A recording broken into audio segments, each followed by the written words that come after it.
Welcome everyone to another episode of Big Brain MMA Podcast, episode 23. I'm pretty sure. Dan White Contender Series Week 9. This will be a quick one for me. Just have to go somewhere relatively soonish, but won't be rushing anything. We'll just go over the last week's results. Had a half unit on man. Horrible bet.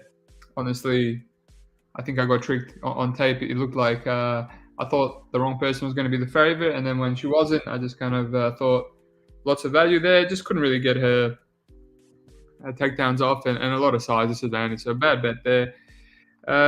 Half a unit on peak, went exactly as I thought. Thought it was going to be sweaty early, just a dog, less of a flake.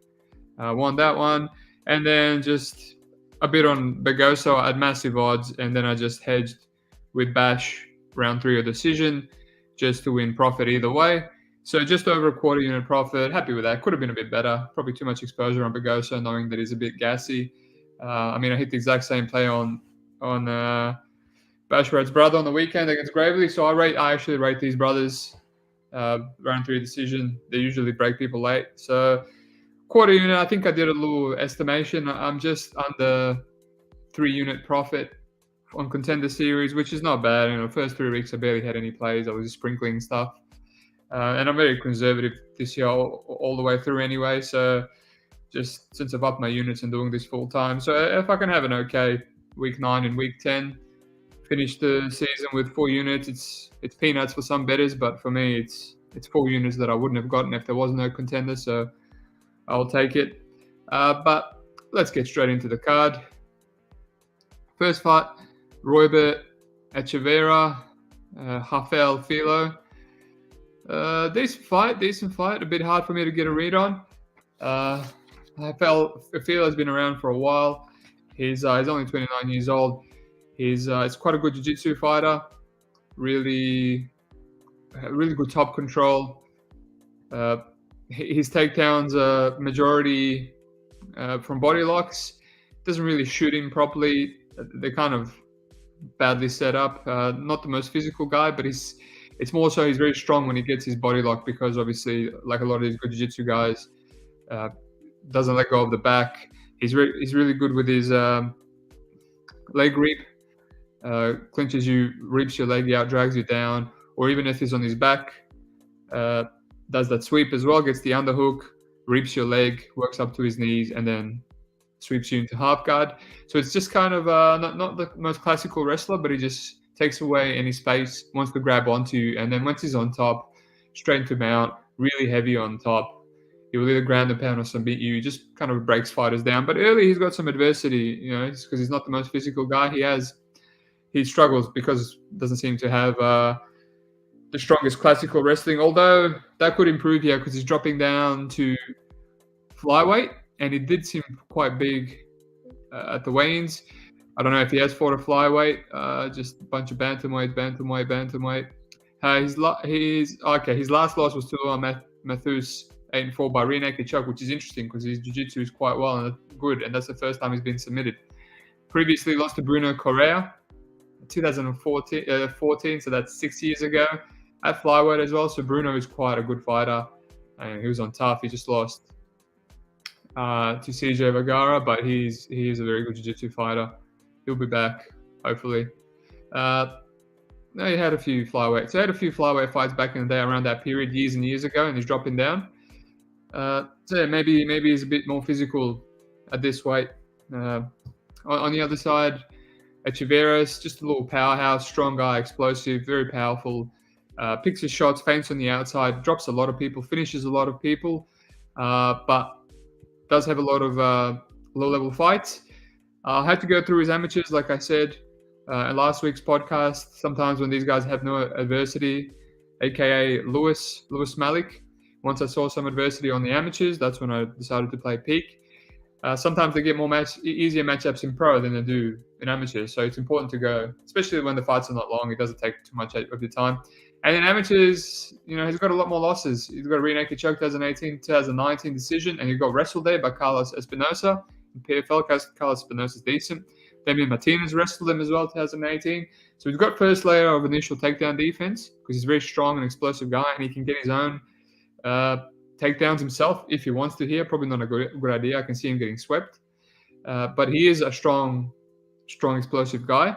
But if you keep at it and you keep pursuing it, you can drag him down. And if you drag him down and flatten him out, that's obviously when he can't explode. And someone like Filo can pin him down and hold him down because he's a very credentialed jiu-jitsu guy. You don't have to be strong in jiu-jitsu. You just have to have really heavy top pressure.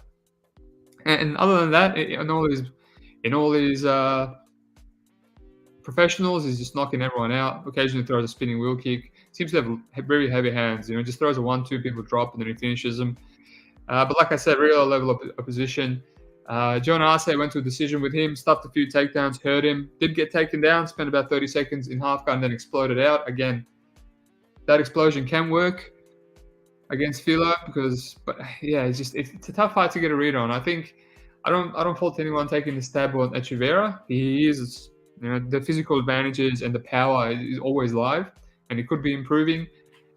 His last fight against Vasca Cruz, a 12-8 guy, not the best look. He was getting rocked, wobbled 3 times in the first round, and then just won a tepid striking battle. Because he picks his shot so much and he relies on big power shots, he can go to close striking battles when he doesn't finish someone. But even then, he can drop Filo here a couple of times. Filo never been knocked out. It's definitely a dog or pass. I can't play Filo at minus 200, especially with the questions and dropping down, and just how dangerous Echeverria is. But it's a hard fight for me to get a read on. If Filo he's serviceable in striking as well. He's got a body shot KO in 2018. Doesn't seem scared to strike. It's just Echeverria has the big power advantage, but he can also lose a striking battle just because he's so low output. He needs the big moments, and if he gets grounded properly, he can lose the round, even get submitted, because he's very high level, Filo. So for me, it's a dog or pass. I can't fault anyone hitting Echeverria, maybe by KO, because I find it hard for him to win a decision unless it's a close one. Maybe Filo by submission might be a good stab. He loves getting on the back. He loves getting the rear naked chokes, especially with Robert trying to power up and stand up and give his back. So yeah, tough fight for me. Dog or pass. Can't really hit anything at the moment. Money line's too wide. Robert still got those questions and low level of competition. So I'd pass at the moment. Might look at those props, sub or KO. But yeah, not really idea on what I'm going to do with the over-unders. On to the next one. Narula Aliyev, Josh Rick. I don't want to talk too much about this one, just because not much time. I think Narula's very young, 22 years old, just a typical grinder, Tajikistani fighter. Goes to decision 5 out of 6 fights, and a lot of them. And that one finish was a doctor stoppage in between round 2 and 3. It kind of reminds me of Ikram last week. If Ikram doesn't get a finish, he kind of slows down in round 3, but he will still get the takedown because it's good wrestling. He would just go for it. Not a very Dana White frame-friendly style. I don't know why he's on. Obviously, Dana White says he doesn't pick his fighters. Grinder doesn't really do much. In his last fight, got caught in the triangle, toughed it out with last 30 seconds, got out. So massive, insane juice odds. On the other side, Josh Rick, pretty cool name. I don't know. Leaves a lot to be desired. This kid is 12-5. He's lost to some bad fighters. His last loss was to Fisher. He's a decent fighter on the regionals. Kind of sticks and moves, striker. Occasionally gets his own takedowns. Calf kick is his best weapon. Doesn't seem to have too much power. He got cracked by Fisher. He gets held up against the cage a lot by these guys on the regionals. He has been taken down. He got a heel hook against the really low-level guy. It's just, I feel like he leaves a lot to be desired to be stabbed as a dog here, because he's got a lot of holes. I thought he was like 16 years old, but he's 27, just the way he looks with his haircut and physique. Yeah, I just feel like he could be close in the striking, and then Aliyev just does something to get the takedown, to get the round. I mean, with these judges, his control is not the best, but he's also fighting Russians. But then again, it's AMC or ACM, I forgot what it is. It's not the best Russian scene. I thought about the over, but it's absolutely juiced.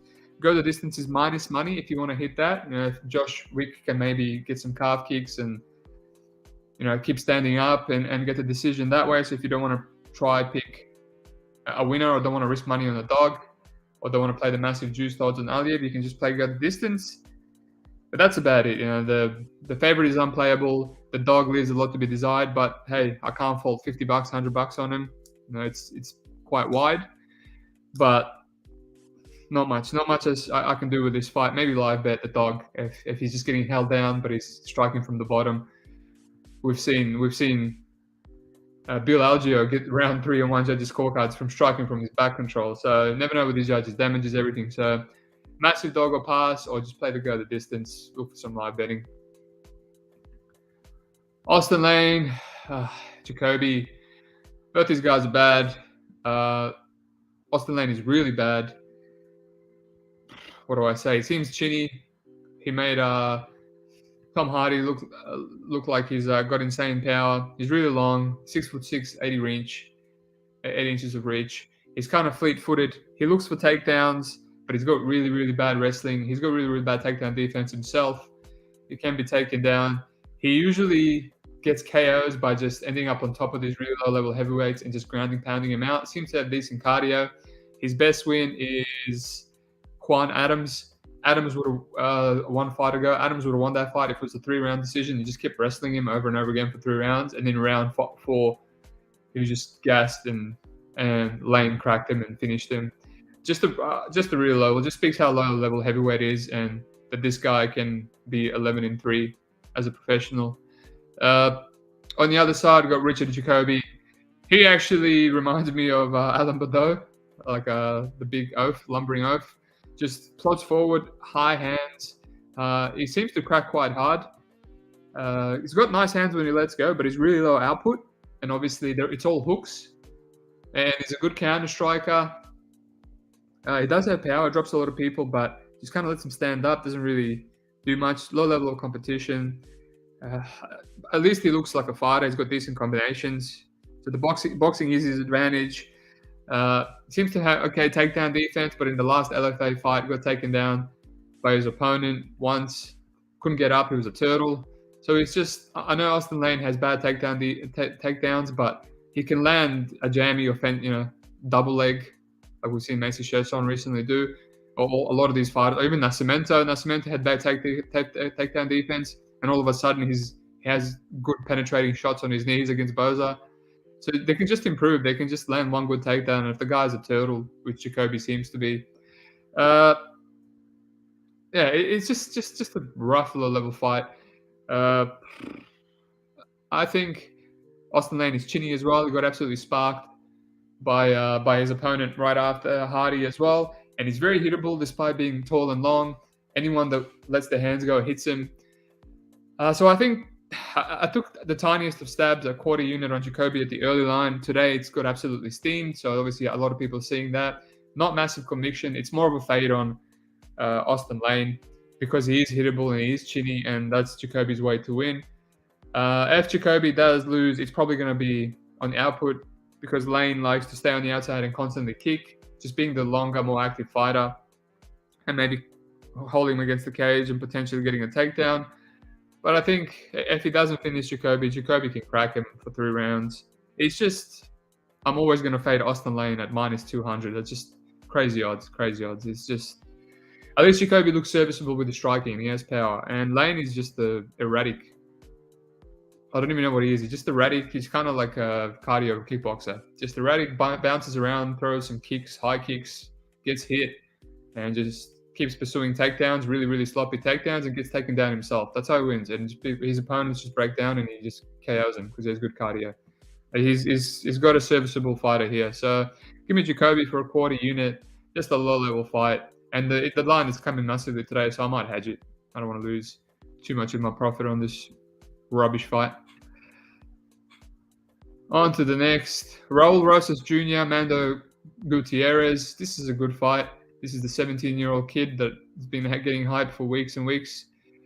Honestly, he seems quite good, man. He's very aggressive. He instantly shoots for takedowns. He's got an explosive double, locks his hands, dumps him. Really low level of competition. That seems to be quite common on this card, but a lot of Contender Series cards. Mexican regionals as well. UWC, one of the worst. Not even Lux, but both are pretty bad. Like I said, best opponent is 2-0, and that guy also gave him the most adversity. All the adversity was he made it to round 2. Everyone else, he finished in round 1. He got up. He fell off the top. Sorry, he fell off the top. Rosas had to go for an armbar. He didn't get it, and then they got up, and then Rosas got another takedown in the clinch. He was held up against the cage a bit. A judo throw, got on top again, finished the mount. And then in round 2, just the exact same game plan. Rinse and repeat. Instant double, good entry, dumped him, and then this time he finished him. So he's just, we know what his game plan is. Doesn't mess around. A lot of people are saying, some people are feeling a bit weird about being 17 and being on Contender Series, being so young.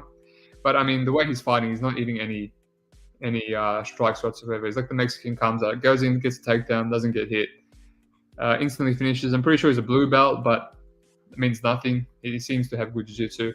He loves the armbar. When he falls off the top, or when he's got the back control and he can't finish the rear naked choke, he will switch to the armbar.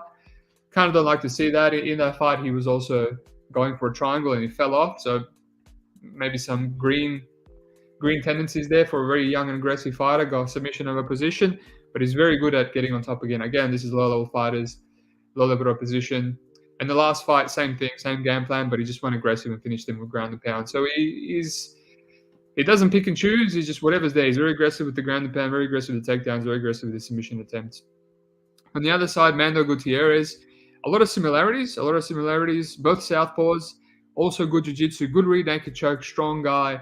When he gets on top, when he gets that rear naked choke, people go out quick. He loves the guillotine. Also low level of competition. Yes, I know he's fought more on LFA, but William Elliott, Mo Miller's his best opponent. Actually, you can say Jeff Epstein 5-2. I'll take that back. He's actually had much better level of competition. 5-2 Jeff Epstein. Mo Miller, obviously, yes, he's a bit flaky and he has been submitted. So the fact that Gutierrez couldn't submit him, it's a bit of a red flag. William Elliott, much better level of competition. Good rear naked choke. Also very aggressive.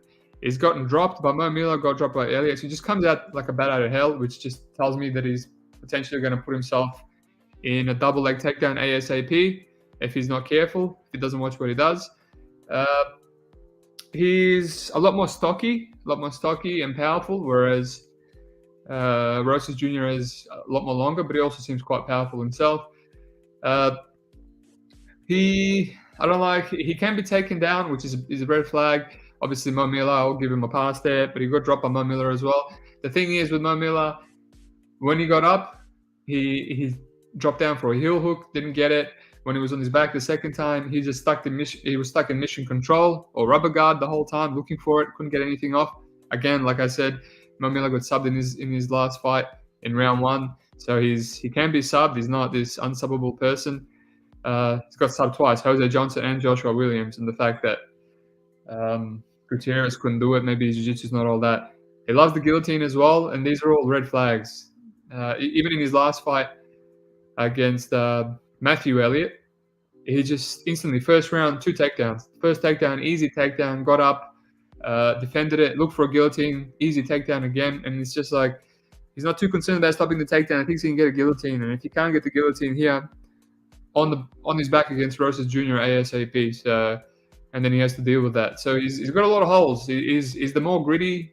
I mean, I don't know if he's the more gritty. I haven't seen anything from Rosas in terms of grit, but he's 7-1, and he seems to be like a step up and a good fighter, but he does have these holes. Against Matthew Elliott, in his last fight, he did later on get up and get his own takedowns in round 2 or 3 and dominate it. Like I said, he's strong and physical, so he can get his own jiu-jitsu going. 2 fights ago, he fought another Elliott, William Elliott. I don't know if they're related. I doubt it. He got dropped. He got on the ground, got taken down. Again, looked for the guillotine. In the end, when the fight settled down and he got on top, he instantly got his own rear naked choke. So the good similarities. If Gutierrez can get on top, he's very good on top, straight to mount. He's a lot more controlling with his ground game, as opposed to Rosas being very aggressive and a bit like rabies and throwing constant ground and pound, and he has lost position occasionally. But Gutierrez is very methodical, gets to mount, and he gets to the back, and he just puts in the rear naked choke that just puts people out nice and quick. So it's a tough fight. Gutierrez does have a lot of holes, and he does get dropped, and he does get taken down himself, and he does look for too many subs off his back instead of just standing up, which could give Raul Rosas the fight he wants.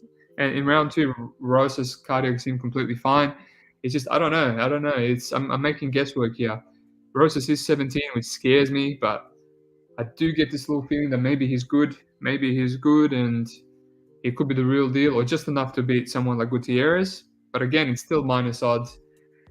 I'm not sure if I feel comfortable. My gambling intuition says don't play 17-year-olds on contender. He can have a cardio dump if he doesn't finish Gutierrez. Gutierrez has never been. He has been submitted by Mo Miller, which again another warning sign there. I thought he got knocked out by Miller, but now I remember that he was eating a lot of ground and pound and he got dropped. So he did get the crap beaten out of him by Mo Miller before getting rear naked choked. Oh, it's a tough fight. I have a lot of questions. Raul can run through him. He can put a big beating on him for 2 rounds, ground and pound submissions, or Gutierrez could survive, maybe go to round 3, get his own takedowns. We've never seen anyone take Rosas down. And then it looks like Rosas gets tired in the 3rd, has that adrenaline dump. It's not the first time a young person's had an adrenaline dump. We've seen Zellhuber as well. It's a tough fight. It's a lot of guesswork for me. I can't fault anyone on the dog shot on Gutierrez. Submission, maybe, because if he tires out Raul round 3, he usually finishes with a submission, rear naked choke. I think that's my stab. Submission. I don't want to play the under because these guys could cancel each other out. It's just a tough fight. I think the best thing to play, I don't want to say the best thing. You can play Rosas. No, I'm not going to say that. I want to advocate juice on Rosas, but he seems very good. I think just maybe live bet it. Just maybe live bet Gutierrez. But if Rosas comes out and looks the real deal, then yeah, you will get a better live bet. But also, he could finish him. But yeah, I don't want to force things here. It's just a good fight. Don't fault anyone taking the stab on the dog. Finally, the main event. 2 powerhouses, 2 meatheads, Leon Aliu, Bruno Ferreira. I actually taped Leon extensively for his Cage Warriors fight, where he won as a decent dog against James Webb. Really annoyed I didn't bet him there as an underdog. I was kind of going through a period where I was very scared and passing on a lot of dog shots. I've changed that recently. Good power, wings, big shots. Love the guillotine to a fault. He has a lot of guillotines, but he loses a lot of positions with it. It doesn't seem like the best technique. It's just a lot of times he's stretching people's necks out and they can survive for quite a bit, and then eventually they just tap. So he's kind of muscling everything around as well as his takedowns. He's a physical, strong guy. All finishes. He's knocked out. Pardon me. He finished Amical Alves, who was in the UFC with a guillotine, but he dropped him first with a big bomb. He knocked out James Webb in that fight with a big hook and then ground and pound as well. James Webb was going to wrestle him, grapple him, which is why I think he was the favorite, but he just leaves a lot to be desired. These Cage Warriors guys, you can always fade him at favorite odds. In his fight against Chad Hanekom, I bought that fight for my tape for Cage Warriors, so you guys don't have to. He got wrestled for 3 rounds. But Chad is a big, really good wrestler. He's 8-1, I think now. He's fought some good fighters in Brave. He went to a split decision with Ikram Aliskarov from last week. So there you go, a really good fighter. He just kept taking him down over and over again. Aliu, whenever Aliu would get up, which wasn't often, maybe 2-3 times in the fight, he would, stuff the takedown for a bit because he was so strong, but then he would go for a guillotine and he would get taken down again. Or he got up once and he just hit Chad with a short left hook and had him hurt, dropped him to his back, and then instantly grabbed the neck and then got reversed. So he just, like I said, loved the guillotine to a fault. But he has, 1, 2, 3, he's got 4 guillotine wins. I can't blame the guy, but plus who knows how many he gets in the gym. But yeah, he really needs to stop doing that. So yeah, powerful guy. He's a bit stiff, seems durable, aggressive, throws hands, he's quite quick. His striking seemed to be improved against James Webb. He was switching stances, throwing leg kicks. So yeah, throws leg kicks, stays on the outside, and if he comes in, he's going to try counter you with some big hooks. On the other side, we've got Bruno Ferreira. This guy's an absolute powerhouse. The Hulk's his nickname. He's super stocky, super explosive. His takedowns look effortless. People go flying in the air. Even if he gets the clinch, he just muscles them down. I honestly thought he was a heavyweight until I checked the topology, just the power that he had. All finishes, nothing out of round 2. He either gets you down, he either ground and pounds you, or till he give you back and he submits you, or if he falls off, he's got a nice triangle choke. If he doesn't submit you, his ground and pound is out of this world. Couple of hammer fists, couple of strikes from the top, and people are going out cold. It's insane. It's quite crazy. It's quite interesting to see. Most adversity he's had is against Sebastian Ferreira. He went into round 2. He was kind of losing position. He was kind of getting reversed, even from mount and stuff, which is interesting for a big guy. I think he's a black belt. So that was interesting. Someone like Aliu could definitely do that. He explodes out of everything. And all his reversals are muscly and forcing everything with strength. He can definitely do that to Hulk. But in the end, when round 2 started, the Hulk got a takedown again, and just 12 seconds in. No, actually, he hurt him with an overhand. He hurt him with an overhand and finished him. So hits like an absolute truck. In terms of striking, he's very light on his feet, in and out, feints, switches stances. His striking is a bit erratic. He comes in, is short. He comes in throwing big hooks and feints, but whenever he enters, he kind of gets clipped. I think it's because it's quite obvious that he's going to come in, so he's always bouncing and he kind of loads up before he comes in. I've seen him get cracked a bit and seem uncomfortable, and then instantly shoot for a double and then finish the fight. I can see if Aliu is going to win, it'll be by cracking him with one of these big hooks. I mean, he's knocked out people before, and he's dropped people plenty of times before finishing the guillotine with those hooks. He's quite fast. So I think that's his best path here. If Bruno is going to stay on the outside with another fast guard that throws very sharp hooks, he can get cracked coming in, trying to throw his looping hook. So I didn't like that. But if Bruno gets a takedown here, that's his best path. Instantly get on top. I don't know if I want to play the juice. Honestly, it's not as juicy as all the other fights. It's $1.40. But what I wrote here is Bruno will probably get the takedown. We've seen Aliu taken down before. He is very, very explosive. I think he can get a takedown on anyone. Aliu, no exception. Aliu probably needs a finish. I don't know how he wins a decision against a guy with such a big wrestling advantage and potentially jiu-jitsu. So best chance is to get a KO. Bruno Ferreira never been out of round 2. Never been over 1.5, actually. I think even though Aliu looks quite durable, I might like the under here, or I might like the over. I don't know. It's a tough fight. Probably play the under. I'll have to wait for the props, but I'm going to play the under just because Aliu might be very aggressive, and if he goes for a guillotine, he might end up on his back, and then he might get the ground and pounded. Might get the shit ground and pounded out of him. So just another tough fight. Actually, I like Aliu. Aliu by finish might be good for a little sprinkle, and just play the under and then see what happens. Maybe parlay. It's probably going to be juiced. But yeah, short podcast for me, guys. It's honestly probably one of the toughest cards since week 1 when I only had a quarter unit on Bazuki as opponent. But yeah, tough fight to get a proper read on. I will quickly go back through it and give an overview on all the fighters. So Robert Echeverria, Rafael Filo.